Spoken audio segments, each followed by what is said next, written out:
Opa, tudo bem? No vídeo de hoje eu vou estar comentando um pouco sobre o jogo do Paraná e do Andraus. Bom, queria começar pedindo desculpa porque demoraram tanto para fazer esse vídeo. Eu ainda tava muito puto com esse jogo. Acho que se eu fizesse logo depois do jogo, eu provavelmente ia falar alguma asneira. Bom, vou começar falando da escalação. No vídeo passado eu tinha colocado o Marlon de titular, mas o Lucas Lourenço acabou entrando na titularidade no jogo, mas o resto foi tudo aquilo mesmo que eu falei no vídeo passado. Sobre o jogo, não tem nem muito o que falar. O Paraná tava desfocado, 5 jogadores a menos, sem o nosso técnico, o Argel, e era de esperar que o Paraná não estaria realmente bem e que o jogo seria muito difícil.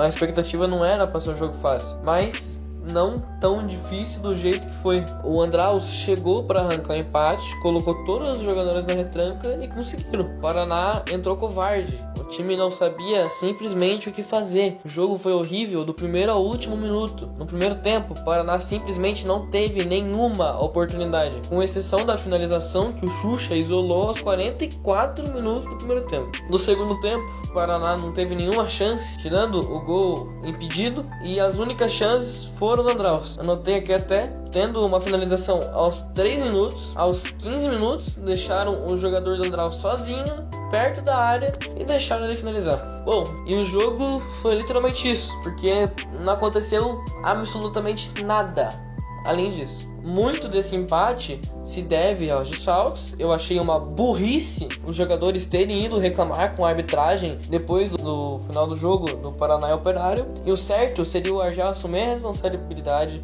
bater no peito, mandar os jogadores do Paraná irem pro vestiário, e tudo aquilo poderia ter sido evitado e o Paraná possivelmente ter conseguido a vitória contra o Andraus. Para mim, o que falta pro Paraná é um jogador de definição, que pra mim seria o Leandro Pereira. Ele ainda não voltou de lesão completamente, mas talvez já vai estar no banco de reserva no jogo contra o Azures, e que pra mim ele vai ser uma peça-chave pra gente na reta final do campeonato, caso ele se recupere da lesão.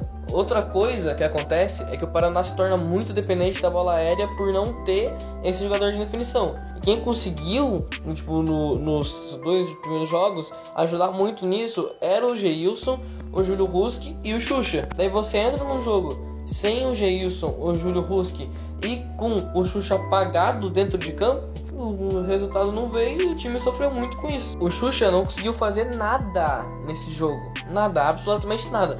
Tudo que ele tentou fazer e tudo que podia dar de errado, deu errado. Mas em contraponto, o Marlon entrou no lugar dele, conseguiu me surpreender positivamente. Pra mim ele fez uma boa partida pelo pouco tempo que jogou. Não é à toa que ele que criou a jogada do gol do Paraná, que foi impedido. O que me preocupa um pouco ainda é a lesão do Mazete, é a lesão do Bruno Vinícius nesse último jogo contra a Daus, que pra mim é um bom jogador, e muita culpa do Paraná tá tendo tanta lesão é a contratação de jogadores que não jogavam há muito tempo. Vou ter que elogiar novamente o futebol do Riquelme.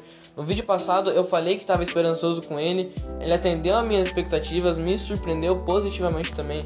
Ele é um ótimo jogador e para mim é um jogador completo, não é à toa que foi considerado o melhor jogador da partida. Uma coisa que eu queria comentar também foi a questão dos jogadores reclamarem do gramado pesado por conta de ter chovido antes, mas que para mim não é nenhuma desculpa, porque o gramado tá pesado não faz você escorregar e furar a bola que nem o Lucas Rian conseguiu fazer, deixando o jogador do Andraus sozinho com o goleiro. Não faz você simplesmente querer cobrar uma falta e chutar o chão do jeito que o Gustavo Xuxa fez. Então pra mim, essa desculpa que deram do gramado pesado não faz sentido. A única desculpa que poderia ser aceita, e eu aceitei, foi a questão dos desfalques.